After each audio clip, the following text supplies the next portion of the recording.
A'udzu billahi samil alim minasyaitonir rajim. Bismillahirrahmanirrahim. Assalamualaikum warahmatullahi wabarakatuh. Alhamdulillahi rabbil alamin. Wassalatu wassalamu ala asyrafil anbiya'i wal mursalin wa ala alihi wa sahbihi ajma'in. Subhanaka la ilma lana illa ma 'allamtana innaka antal alimul hakim. Rabbi shrah li sadri wa yassir li amri wahlul 'uqdatam min lisani yafqahu qawli. Amma ba'd. Yang saya hormati dosen pengampu kita pada mata kuliah pemikiran hadis kontemporer, iaitu Ustaz Farid Adenir, yang saya sayangi, iaitu kawan-kawan sekelas saya yang lebih arif dan bijaksana dalam dalam keilmuannya. Baiklah, marilah kita bersama-sama mengucapkan alhamdulillah dan menunjukkan rasa syukur kita kepada Allah Subhanahu Wa Taala dengan mengucapkan alhamdulillah kerana rahmat dan nikmat yang telah diberikan oleh Allah Subhanahu Wa Taala kepada kita terlalu besar dan terlalu banyak sehingga kita dapat berkumpul untuk melanjutkan diskusi makalah kita. Baiklah, saya Muhammad Naik. Saya selaku dari kelompok ke-10 dan pada hari ini akan membicarakan atau menceritakan tentang hadis yang bercerita tentang makanan dan minuman, dan tujuan kita membincangkan tentang tersebut adalah bagi memenuhi tugasan yang telah ditugaskan oleh Pak Farid. Bismillahirrahmanirrahim. Baiklah.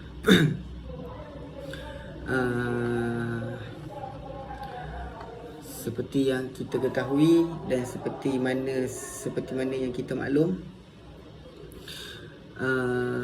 makanan terbagi kepada dua, iaitu makanan halal dan tidak halal.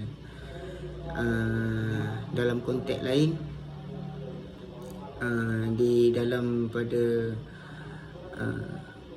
garisan konsep makanan tadi ada tersebut, ada di dalam kolomnya, ada terbahagi kepada dua, iaitu makanan yang bergizi dan makanan yang biasa, yang berarti dalam makna yang berarti dalam pemakanan bergizi itu adalah makanan yang berkhasiat.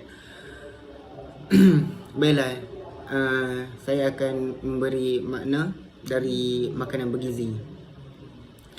Apakah yang dimaksudkan dengan makanan bergizi? Jadi rata-rata dari kita akan menjawab bahawa makanan yang bergizi itu adalah makanan yang sihat, sempurna dan yang mengandungi khasiat ataupun gizi.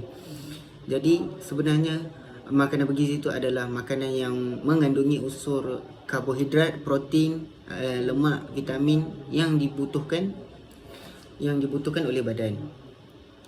Jadi tujuan kita mengonsumsi makanan yang bergizi ini adalah, yang pertama, untuk tumbuh saran badan kita. Yang kedua, menambah tenaga.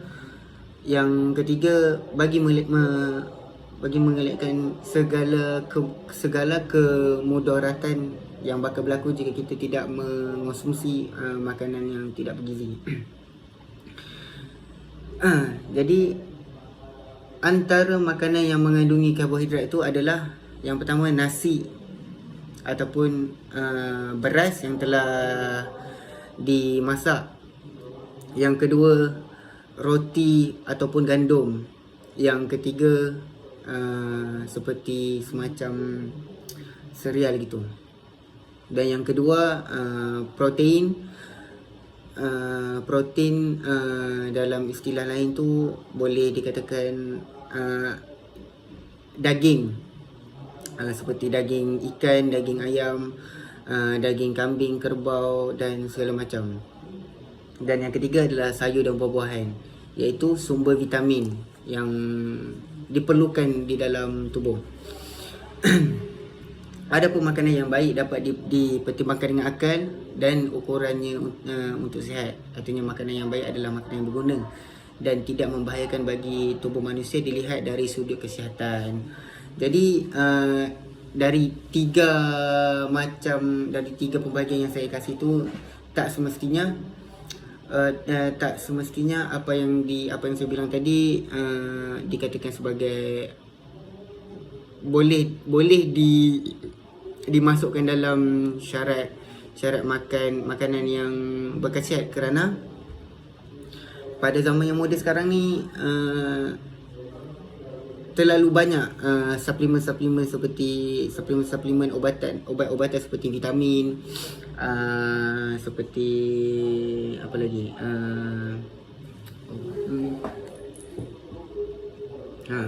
health supplement seperti ini. Dia pun adalah salah satu makanan yang bergizi mungkin.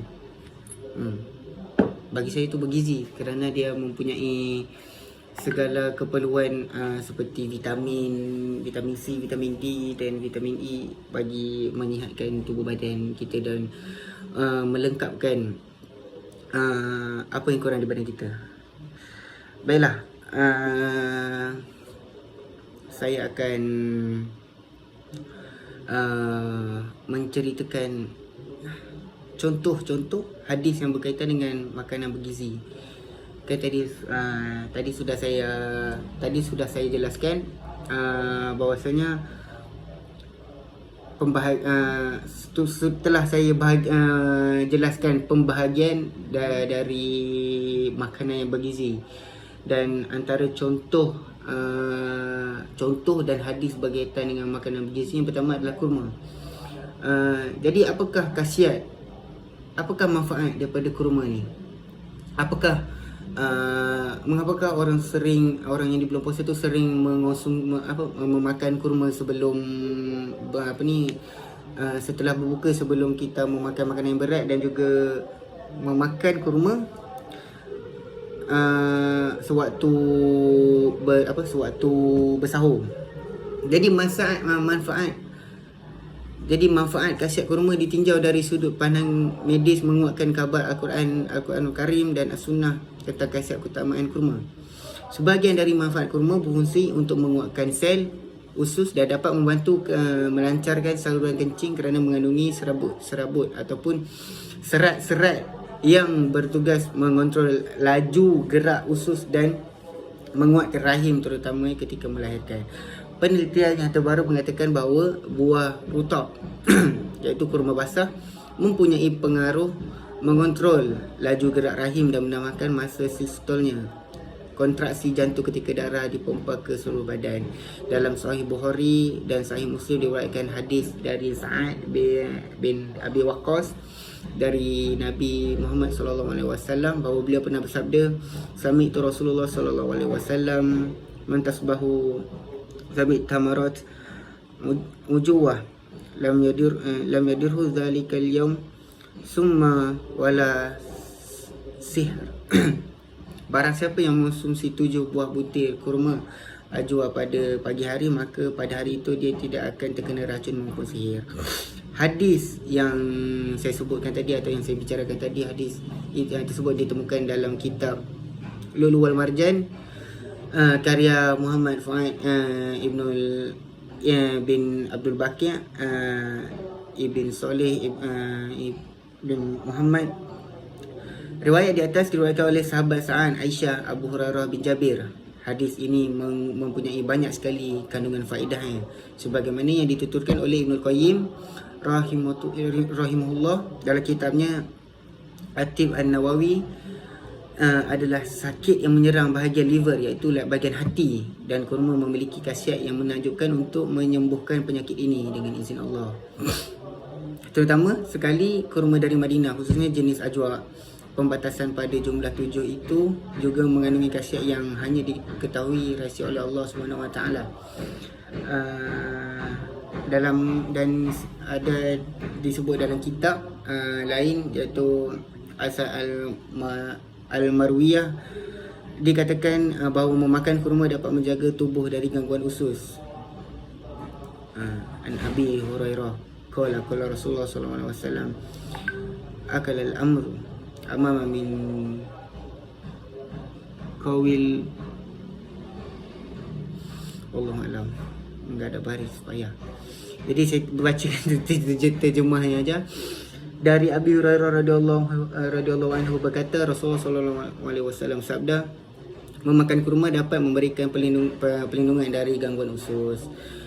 Yang kedua, yang seperti yang saya sebutkan dalam pembahagian makanan bergizi itu, yang saya sebutkan tadi adalah gandum ataupun dalam kurungan talbinah.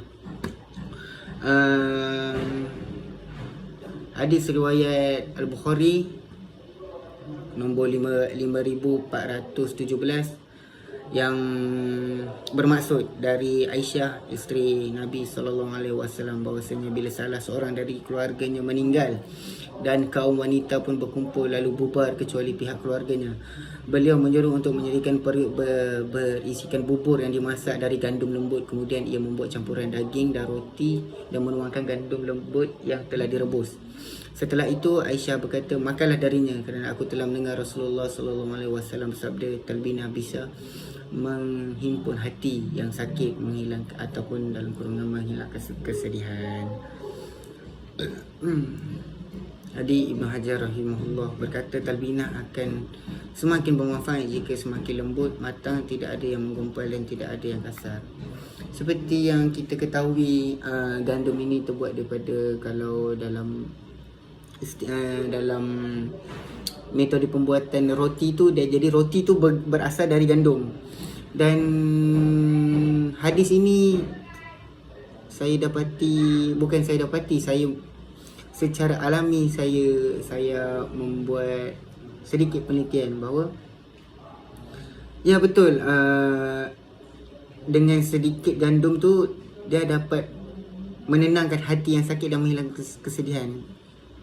Dan contoh yang dapat saya berikan adalah ketika kita lapar dan kita tidak mempunyai apa-apa, contoh misalnya nasi, lauk dan sebagainya,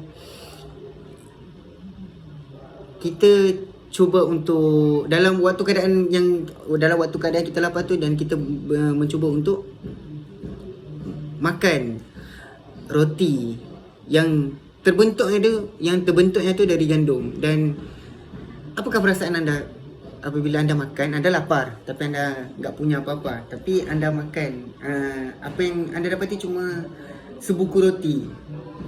Dan apabila anda makan roti tersebut, anda akan merasa nikmat, satu nikmat yang nikmat lapar tu ditapis oleh roti yang kita telan tadi tu. Sebab tu Allah berfirman, fabi ayyi ala'i rabbikuma tukadziban. Nikmat mana yang nak kamu dustakan? Soalnya dalam dunia ni banyak nikmat.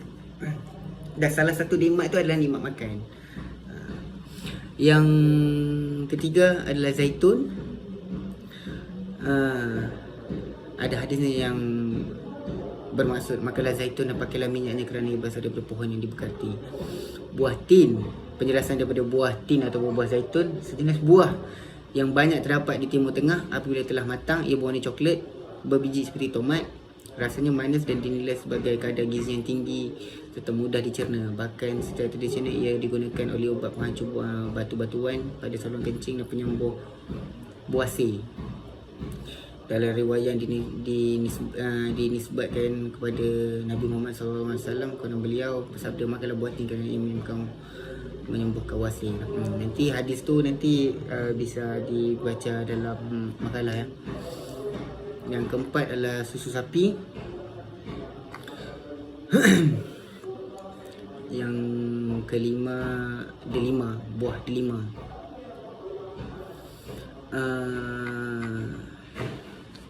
Jadi yang saya ingin utarakan pada hari ini, marilah kita sama-sama untuk menjaga kesihatan kita, menjaga segala nikmat yang telah diberikan oleh Allah Subhanahu Wa Taala kepada kita, supaya kita tidak terlalu selesa dengan segala nikmat yang diberi.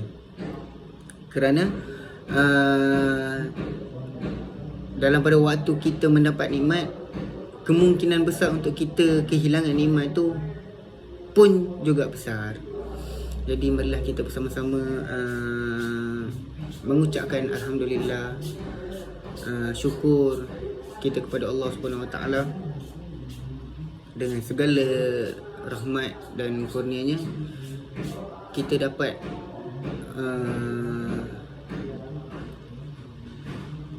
menjalankan hari-harian kita seperti mana yang kita biasa lakukan, dapat menyelesaikan tugas yang harus kita siapkan, dan kita harus menjalankan tanggungjawab yang telah diberikan kepada kita, dan kita sebagai umat Islam haruslah cuba sedaya upaya untuk melakukan segala perintahnya dan menjauhi segala larangannya.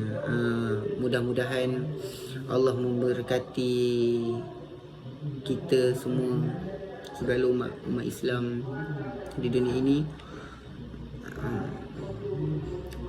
diberikan, semoga Allah melimpahkan rahmat dan nikmat kepada ke atas kita, sekeluarga, dan juga dan pada semua umat Islam di dunia ini. Dan tak lain tak bukan, saya ingin pada akhir, di ujung-ujung video ini, saya ingin memohon kepada semua untuk sama-sama berdoa kepada Allah Subhanahu Wa Taala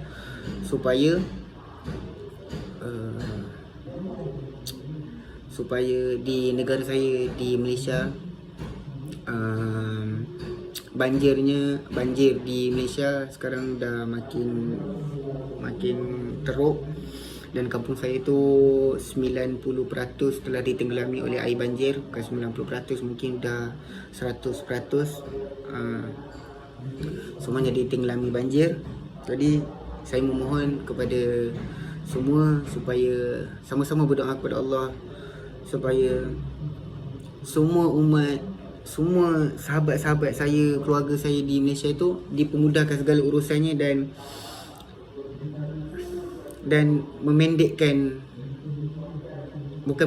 supaya moga dipercepatkan musibah yang telah dikenakan, musibah yang telah melanda di kampung halaman saya, iaitu di Pahang.